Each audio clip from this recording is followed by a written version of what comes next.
அப்போ இதுக்கெல்லாம் விடிவு காலம் இருக்குங்கறியா? இருக்கு மாமா, கண்டிப்பா விடிவு காலம் இருக்கு. கடவுளை மனசார நம்புறவங்கள கடவுள் கைவிட மாட்டாரு. நம்ம கிட்ட உண்மைங்கிற ஒரு சக்தி இருந்தா போதும், பஞ்சபூதங்களும் நமக்கு துணையா இருந்து கண்டிப்பா வழிகாட்டும். வெண்ணிலா கும்பிட்ட சாமி அவளை கண்டிப்பா கைவிடாது. அதான் இப்ப கைவிட்டுருச்சே. ஏதோ அவங்க பெரிய கொலை குத்தம் பண்ண மாதிரி இப்ப அவங்களை பிடிச்சு லாக்அப்ல போட்டிருக்காங்க. இப்ப நம்மளால என்ன பண்ண முடியும்? இப்ப யார் வந்து அவங்களை காப்பாத்த போறாங்க? இப்ப நீ என்ன சொல்ல வர? கடவுள் ஒரு அவதாரம் எடுத்து அவங்களை காப்பாத்த வருவாங்கன்னு சொல்றியா? கடவுள் கஷ்டப்படுறவங்களை காப்பாத்த கடவுள் ரூபத்துல தான் வரணும்னு இல்லையே. புழுவாவோ பறவையாவோ கல்லாவோ மரமாவோ எப்படி வேணாலும் வரலாம். எல்லாமே கடவுளோட வேற வேற ரூபங்கள் தானே. அப்ப நீ என்ன சொல்ல வரனா, இந்த கேஸ்ல இருந்து கடவுள் அருளால வெண்ணிலா எப்படியாவது மீண்டு வந்துருவாங்கன்னு சொல்ற? ஆமா மாமா, எனக்கு நிறையவே நம்பிக்கை இருக்கு. கடவுள் நிச்சயமா வந்து வெண்ணிலாவை காப்பாத்துவாரு.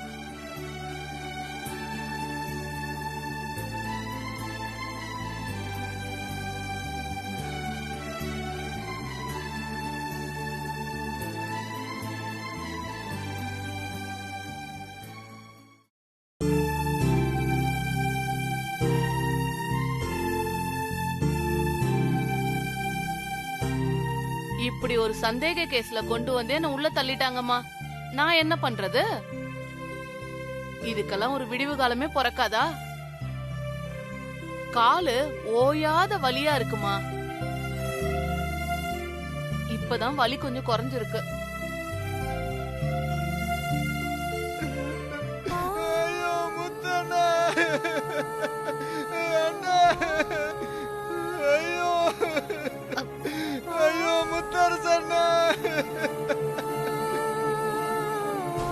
நம்ம யாருக்குமே எந்த துரோகம் பண்ணல அண்ணி. அண்ணனை போய் இப்படி பண்ணிட்டாங்களே அண்ணி. ஐயோ அமைதியாரு அண்ணி. அண்ணே அண்ணி, இதை நீங்க எப்படி தாக்க போறீங்களே? இது நிச்சயமா என் முத்து மாமா கிடையாது. இது வேற யாரோ. இந்த துணியை போட்டா முத்து மாமா ஆயிடுவாங்களா?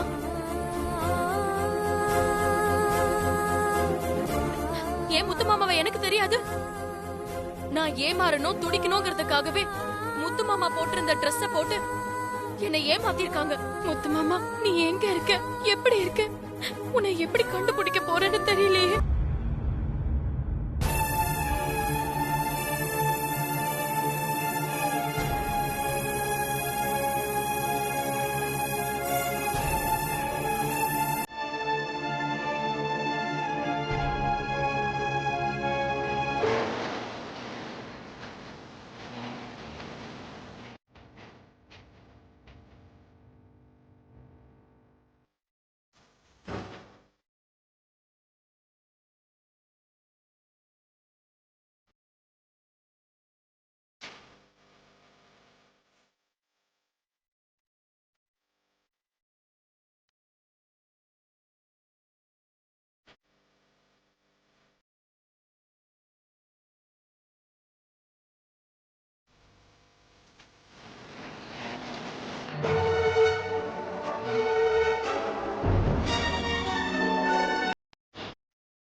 அம்மாடி, அதுல விழுந்தது ராணி தேனிமா. அப்படின்னா ராணி தேனினா? ராணி தேனிங்கிறது தேனி கூட்டத்துக்கே தலைவிமா. அது சொல்ற வார்த்தைக்கு தான் எல்லா தேனியும் கட்டுப்படும். அந்த ஒரு தேனி போதும், இருக்கிற எல்லா தேனியும் வழி நடத்தி கூட்டு போகும்.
என்னாச்சுக்கா?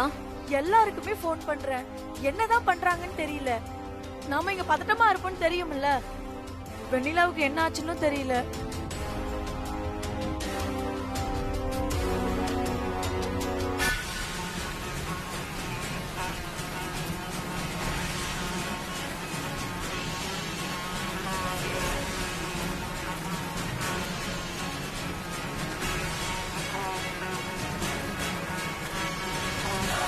ஐயோ,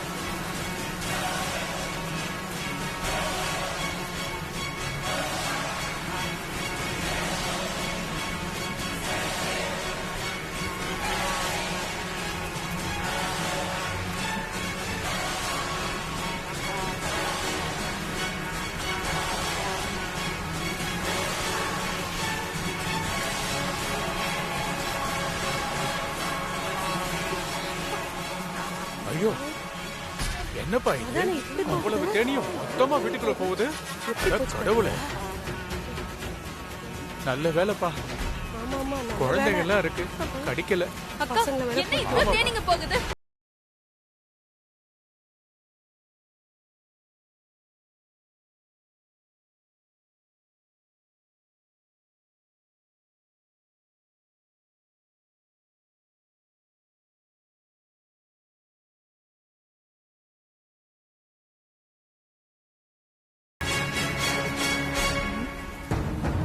ஏதோ சத்தம் கேக்குற மாதிரி இருக்குல்ல?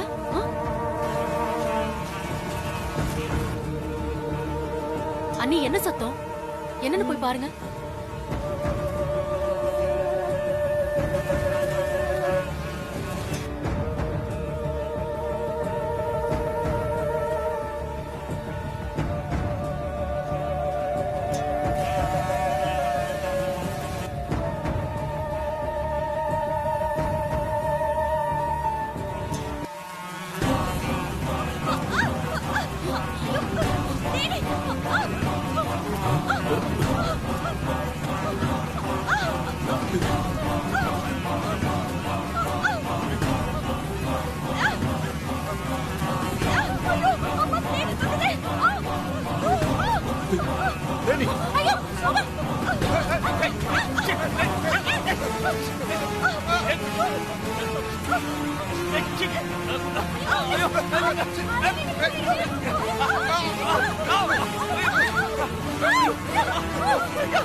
ஏண்டா வெளிய வந்துட்டியாடி? நாங்க ஜெயிச்சோம். நாங்க ஜெயிச்சிட்டோம்.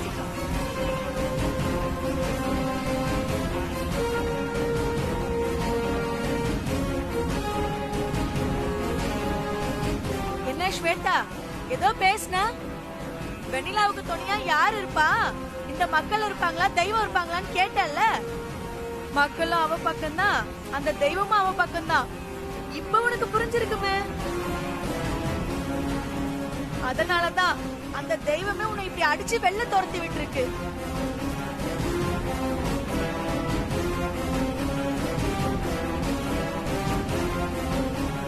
ஐயோ, இது முத்தரசையா வீடு. ஆமா ஆமா, வெண்ணிலா வாழ வேண்டிய வீடு. பாருங்க, ஐயோ, எரியுது. அத பாத்து வாங்க எப்படி எரியுது பாருங்க. வாங்க போங்க. ஐயோ, எரியுது பாருங்க. எரியுது.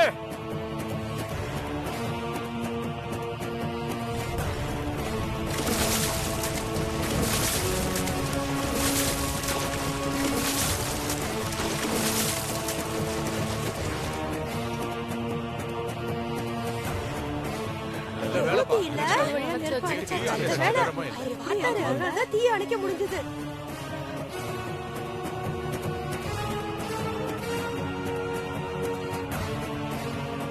ரொம்ப நன்றி.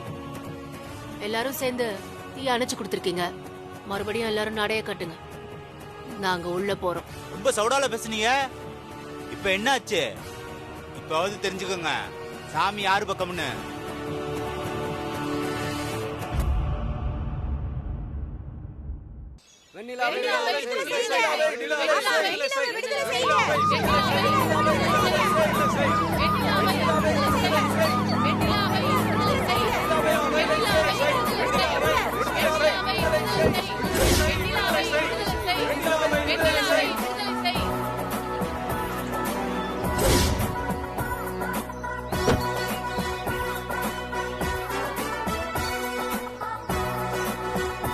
ஆமா, இங்க ராசாத்தி யாரு? ஆமா மேடம், நான் தான் மேடம். கலெக்டர் போன் பண்ணி சொல்லியிருந்தாரு. வாங்க மேடம், உள்ள போய் பேசலாம். சரி.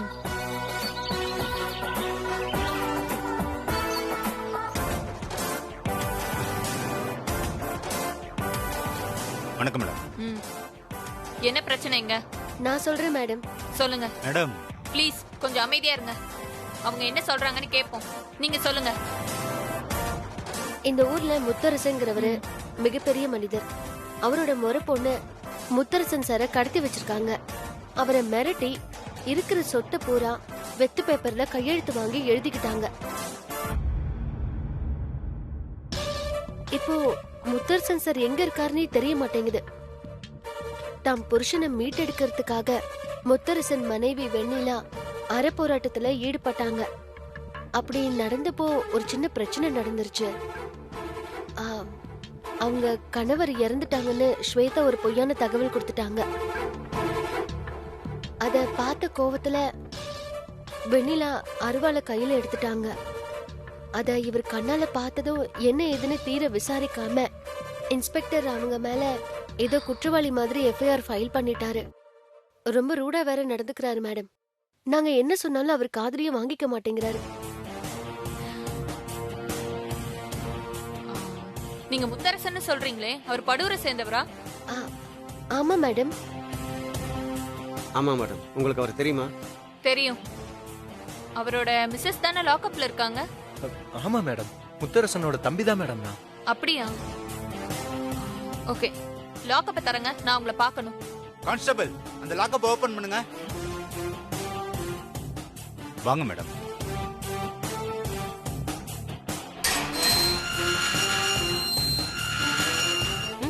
வெண்ணிலா கூட்டோமா? Okay sir. வெண்ணிலா எந்திரிச்சு வாமா, ஏசிபி கூப்பிடுறாங்க.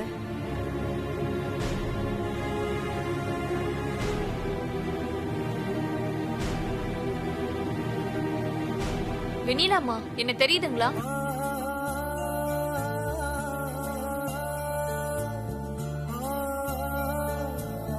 நான் தாமா லதா, என்ன தெரியுதுங்களா? எந்த லதா? முதல்ல என்ன ஆசீர்வாதம் பண்ணுங்க. ஐயோ, என்ன நீங்க போய் ஏன் காலெல்லாம் விழுந்துகிட்டு?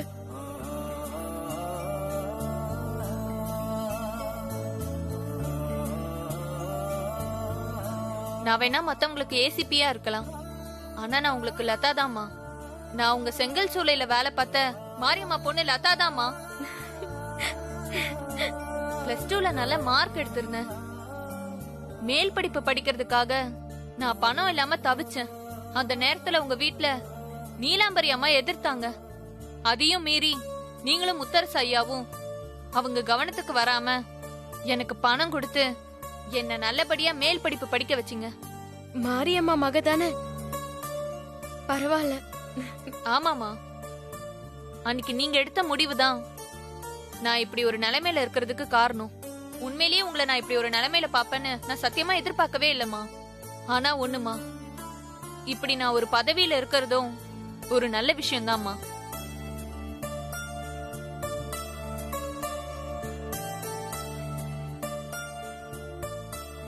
என்ன இன்ஸ்பெக்டர், ஒரு இடத்துல பிரச்சனை நடந்ததுன்னா என்ன ஏதுன்னு முழுமையா விசாரிக்கணும். இவங்களோட ஹிஸ்டரி என்னன்னு தெரியாதா? ஒரு அக்யூஸ்ட நடத்துற மாதிரி கொண்டு வந்து லாக்அப்ல உட்கார வச்சிருக்கீங்க. அது மட்டும் இல்லாம இவங்க மேல எஃப்ஐஆர் போட்டிருக்கீங்க. ஒரு தனி மனுஷிக்காக மொத்த ஊரும் திரண்டு நின்னு போராடிட்டு இருக்கு. அத வச்சு இவங்க தப்பு பண்ணிருக்க மாட்டாங்கன்னு யோசிக்க வேண்டாம்? என்ன சைக்காலஜி தெரிஞ்சு என்ன பண்றது? காவல்துறை மக்களின் நண்பன்னு வாயில சொன்னா மட்டும் பார்த்தாது, அதுக்கு ஏத்த மாதிரி நடந்துக்க தெரியணும். முதல்ல இவங்களை ரிலீஸ் பண்ற வழிய பாருங்க. சாரி மேடம், எஃப்ஐஆர் போட்டாச்சு.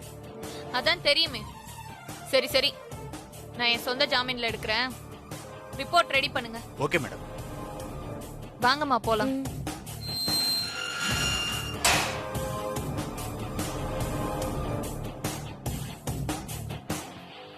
உட்காருங்க. வாங்க வாங்க.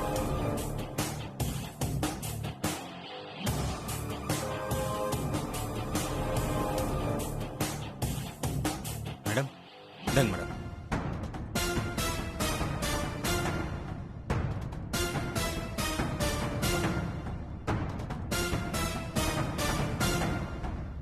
இனிமேலாவது ஃபியூச்சர்ல இந்த மாதிரி தப்பும் தவறுமா ஸ்டெப் எடுக்காதீங்க.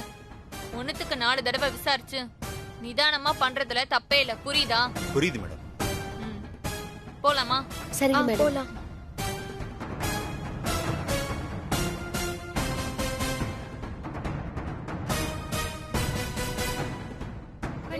எல்லாரும் கொஞ்சம் அமைதியா இருங்க. நான் வெண்ணிலாமா வீட்டுக்கு கூட்டிட்டு போறேன். நீங்க எல்லாரும் வந்து அங்க பாருங்க. சரி, வாங்கம்மா போலாம். ரொம்ப நன்றி, நாங்க வரோம். சரி, போயிட்டு வாங்க.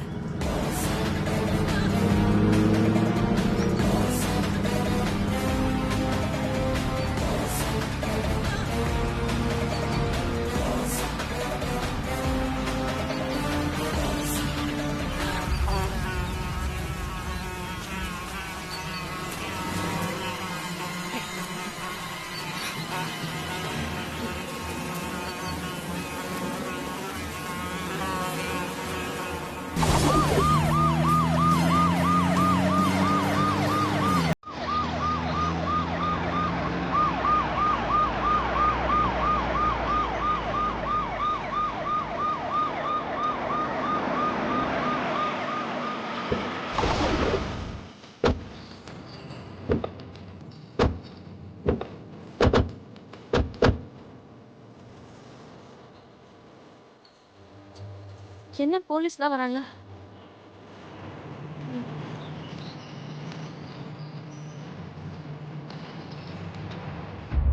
வெண்ணிலா அம்மா மேல எந்த தப்பும் இல்ல. வெண்ணிலா அம்மாவை நான் என் சொந்த ஜாமீன்ல எடுத்து கூட்டிட்டு வந்திருக்கேன். இனி ஒரு பிரச்சனையும் இல்ல. நான் இந்த ஊர் பொண்ணு லதா தான்.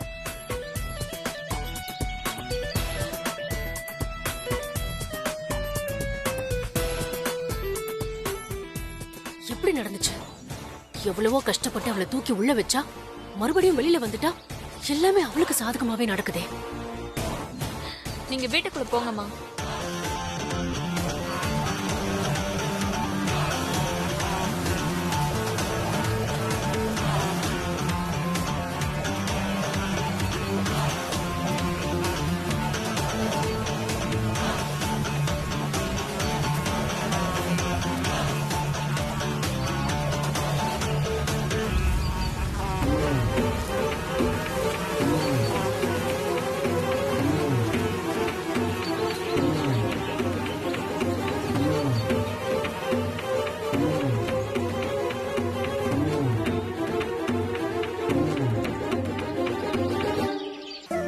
வெண்ணிலாவை வீட்டுக்குள்ள கூப்பிட்ட உடனே தேனி கூட்டம் மொத்தமும் போயிடுச்சு. உண்மையிலே இதுதான் பெரிய விஷயம். கடவுளோட கருணை என்னங்கிறது இப்பதான் புரியுது.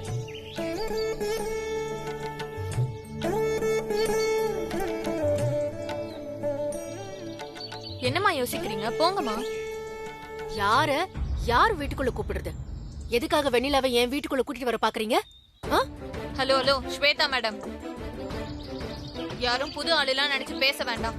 நான் இதே ஊர்ல பிறந்து வளர்ந்து செங்கல் சூளையில வேலை செஞ்ச மாரியம்மாவோட பொண்ணுதான். உங்க சரித்திரம் மட்டும் இல்ல, உங்க குடும்பத்தோட மொத்த சரித்திரமும் தெரியும்.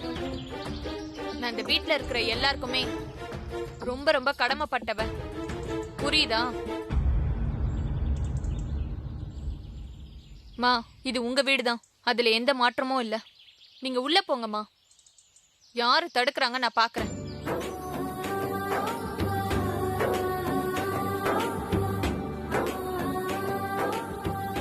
என்ன வெண்ணிலா, எதுக்காக தயங்குற? உள்ள போங்க. இல்ல ராசாத்தி, எனக்கு அதுல உடன்பாடு இல்ல.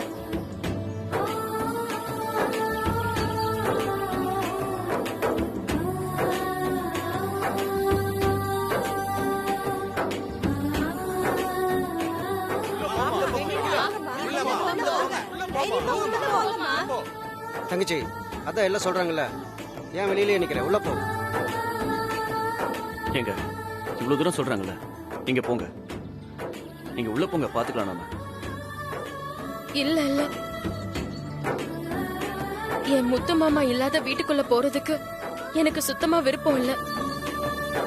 முத்து மாமாவை கடத்தி வச்சு மிரட்டி இந்த வீட்டை எழுதி வாங்கி அனுபவிக்கணும்னு நினைச்சல்ல. இவளுக்கு இந்த வீடு நான் போடுற பிச்சையாவே இருந்துட்டு போட்டோம்.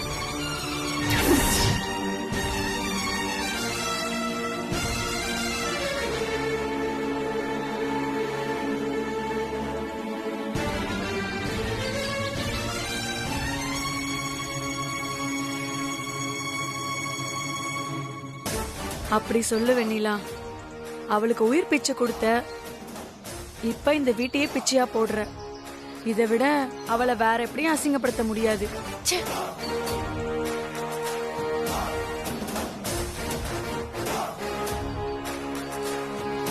என் முத்து மாமாவை எப்ப நல்லபடியா மீட்டு கூட்டிட்டு வரணும், அப்பதான் நான் இந்த வீட்டுக்குள்ள போவேன்.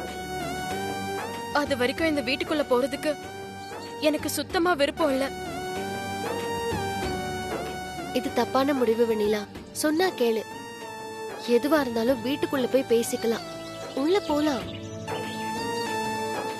வேண்டாம் ராசாத்தி, அமைதியா இருக்கிற என்னையே இந்த ஸ்வேதா அருவாள் எடுக்கிற அளவுக்கு ஆளாக்கிட்டான். இனிமே இவகிட்ட கெஞ்சி எல்லாம் அற போராட்டம் பண்றதுக்கு எனக்கு விருப்பம் இல்ல.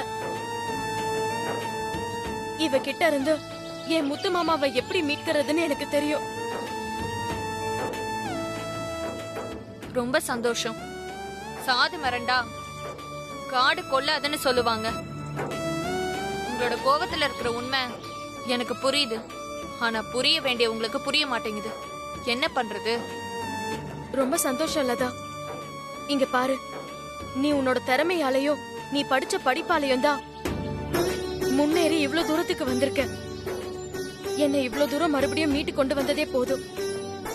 இதுவே நீ எனக்காக உன்னோட கடமையை தாண்டி செஞ்ச மாதிரி தான் எனக்கு தோணுது. தயவு செஞ்சு அப்படி பண்ணாத. யாரா இருந்தாலும் கடமையை செய்யறதுதான் நல்லது. அதுதான் நானும் விரும்புவேன். சரிம்மா, உங்களெல்லாம் பார்த்ததுல ரொம்ப சந்தோஷம். ரொம்ப நாளைக்கு அப்புறம் ஊருக்கு வந்துட்டு போறேன். எப்படியோ எல்லாமே ராசாத்தி மேடத்தோட புண்ணியம் தான். ஏன்னா ராசாத்தி மேடம் மட்டும் இல்லைன்னா நான் திடீர்னு ஸ்டேஷனுக்கு வந்திருக்க மாட்டேன், உங்களெல்லாம் பார்த்திருக்க மாட்டேன். ராசாத்தி, என் மாமாவை காப்பாத்தி ஆஸ்பத்திரியில சேர்த்தது மட்டும் இல்லாம இந்த நிமிஷம் வரைக்கும் எனக்கு தூண் மாதிரி நிக்கிற. ரொம்ப நன்றி. என்ன வெண்ணிலா இதெல்லாம்? நீ காட்டுற அன்பு போதும் வெண்ணிலா. உனக்காக ஊரே நிக்கிறத பார்க்கும்போது நாங்களும் உனக்கு உறுதுணையா இருக்கோங்கிறது எங்களுக்கு பெருமை தான் வெண்ணிலா.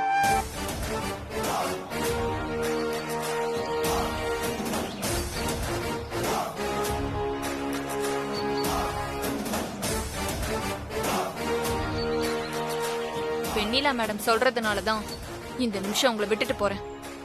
அப்படி இல்ல இங்க நடக்கிறதே வேற. கண்டிப்பா ஒரு நாளைக்கு என்கிட்ட கையும் களவுமா சிக்காமையா போயிடுவீங்க. அப்ப வச்சுக்கிறேன் கச்சேரிய. நான் வரேன் மேடம். போயிட்டு வரேமா?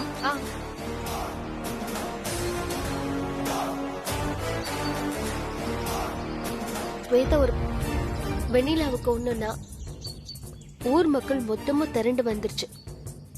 எங்க இருந்தோ வந்த போலீஸ் கூட வெண்ணிலாவை ஜாமீன்ல எடுத்து இங்க கொண்டு வந்து விட்டுட்டு போறாங்க.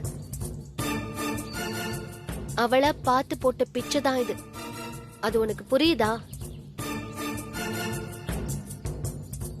ஊர் மக்கள் அத்தனை பேரும் ஏன் வீட்டுக்கு வாங்க ஏன் வீட்டுக்கு வாங்கன்னு எல்லாரும் கூப்பிடுறாங்க.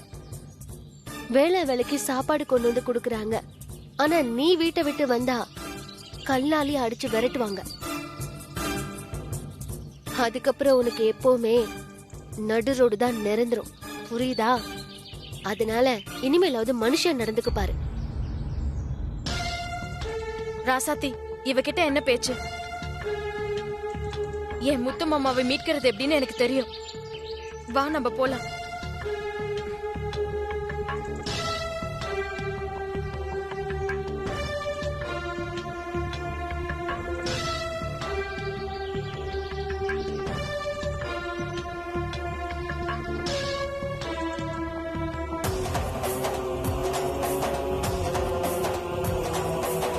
ஸ்வேதா,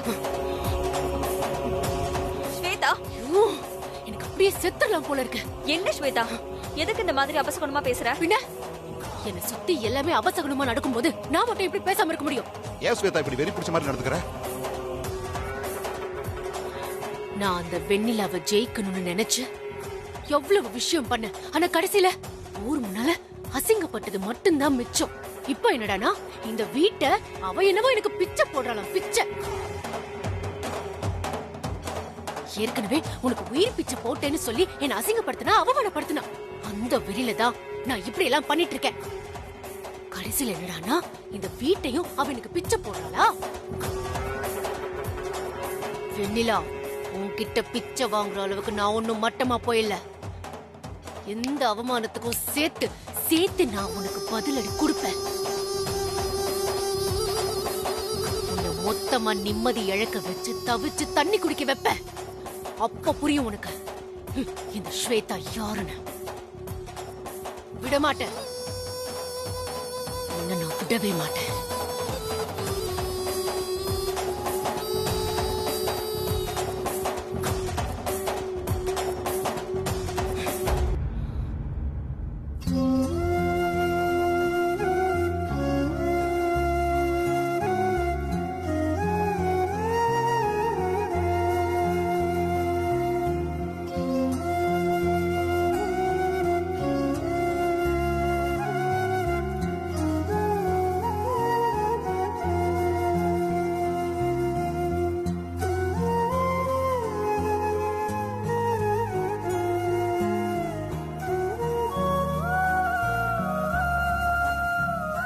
தங்கச்சி,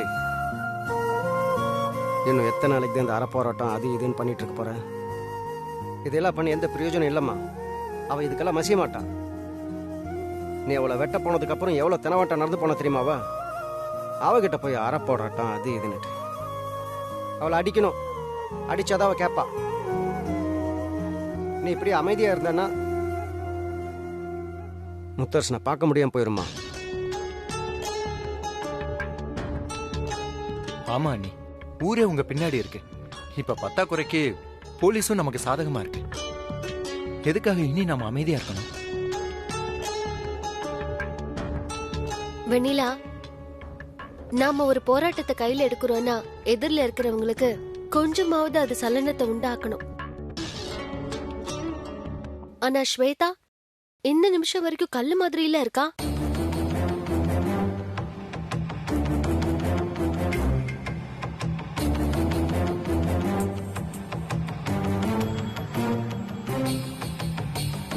இப்ப நம்ம ஏதாவது அதிரடியா கண்டிப்பா பண்ணியே தீரணும். நமக்கு வேற வழியே இல்ல. வெண்ணிலா, நீ அருவாளை எடுத்துட்டு ஸ்வேதாவை வெட்ட போனப்ப என்னதான் அவன் நடிப்புக்காக ஓடினாலும் உள்ளுக்குள்ள நிஜமாவே உயிர் பயம் இருந்திருக்கும். மறுபடியும் நீ அவளுக்கு அந்த உயிர் பயத்தை உருவாக்கணும். ஆமாக்கா, விடவே கூடாது. அவளை ஓட ஓட அடிச்சு வரட்டணும்னு எனக்கு வெறியா இருக்கு.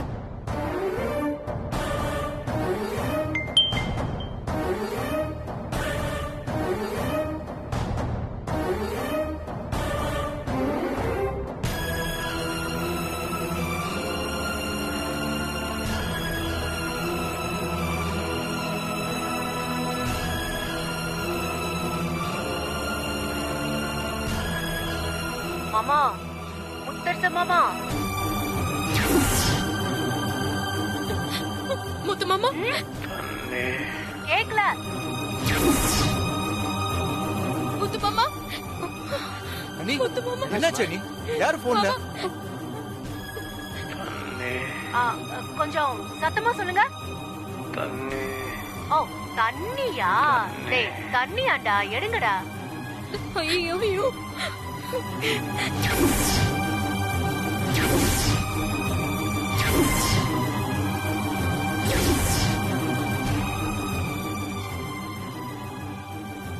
என்னங்க, குடிங்க.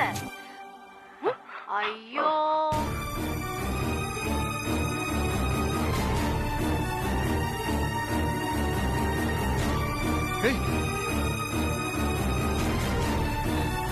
மாமா. என்ன மாமா, சரியா குடிங்க. தாகமா இருக்குல்ல, குடிங்க குடிங்க குடிங்க. ஐயோ முத்து மாமா.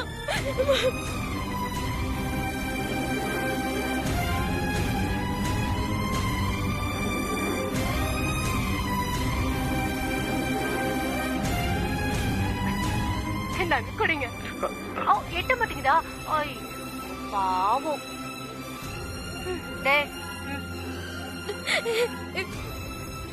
பாத்தியா, பாவம் எப்படி இருந்தாரு உன் முத்தரச மாமா. ஏதோ சொல்லுவியே, உன் மாமா சிங்கம் மாதிரி அது இதுன்னு.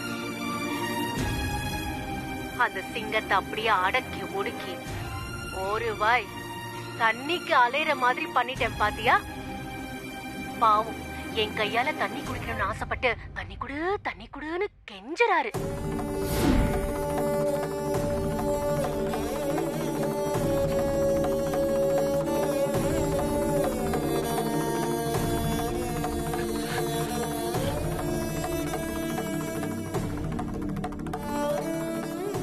ஆனா நான் கொடுக்க மாட்டேன். ஓ முத்தரச மாமாவோட உயிர் இப்போ என் கையில தான் ஊசலாடுது. எப்படி அந்த வீட்டை நீ எனக்கு பிச்சையா போடுறியா? அதே மாதிரி உன் மாமாவோட உயிரை, ஓ சாரி, மாமான்னு தப்பா சொல்லிட்டேன்ல, உன் முத்து மாமாவோட உயிரை நான் உனக்கு பிச்சையா போடுறேன். பாக்குறியா?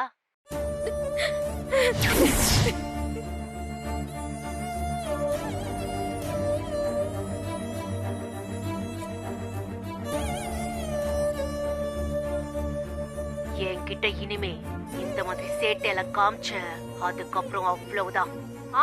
ஆமா, வேணும்னா இந்த வீடியோவை போலீஸ் கிட்ட கொடுத்து என்ன அரெஸ்ட் பண்ண சொல்ல பாப்போம்.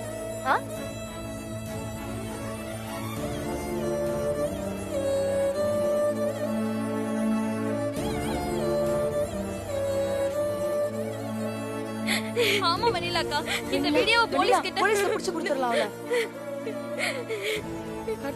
உடனே போலாம். என்ன, உன்னை சுத்தி இருக்கிற கூட்டம் எல்லாருமே போலீஸ் கிட்ட போலான்னு வற்புறுத்துமே.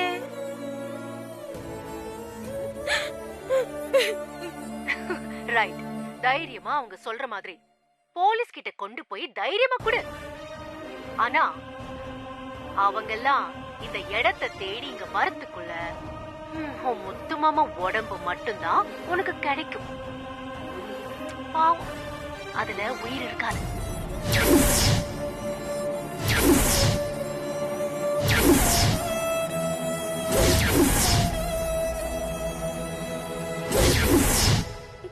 ஐயோ மாமா. சரி, பாய் பாய்.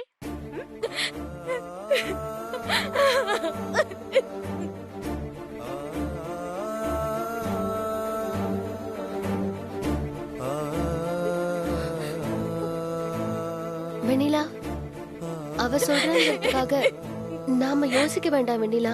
அவ அப்படிதான் சொல்லுவா, ஆனா செய்ய மாட்டா. உன் மாமன் மேல மட்டும் அவ கைய வச்சானா எப்படிப்பட்ட விளைவுகள் வருங்கிறது அவளுக்கே நல்லா தெரியும். அவ அந்த எல்லைக்கெல்லாம் போக மாட்டா. இல்ல, இந்த விஷயத்துல தைரியமா இருக்கிறதுக்கு என் மனசுக்குள்ளேயே தைரியம் இல்ல. ஆனா இப்படி ஒரு பிரச்சனை என்ன வந்தாலும் உடனடியா நான் ஆத்தா கிட்டதான் போய் முறையிடுவேன். ஏதாவது அதிரடியா பண்ணி முத்து மாமா உயிருக்கு ஆபத்து வந்துருச்சுன்னா என்னால அது தாங்கவே முடியாது. ராசாத்தி, நான் ஆத்தாவை பார்த்து அவ காலடியிலேயே என்ன ஒப்படைச்சிடுறேன். அவளா பார்த்து என்ன பண்ணணுமோ அத பண்ணட்டும். கண்டிப்பா அவ பண்ணி காட்டுவான்னு நம்பிக்கை இருக்கு.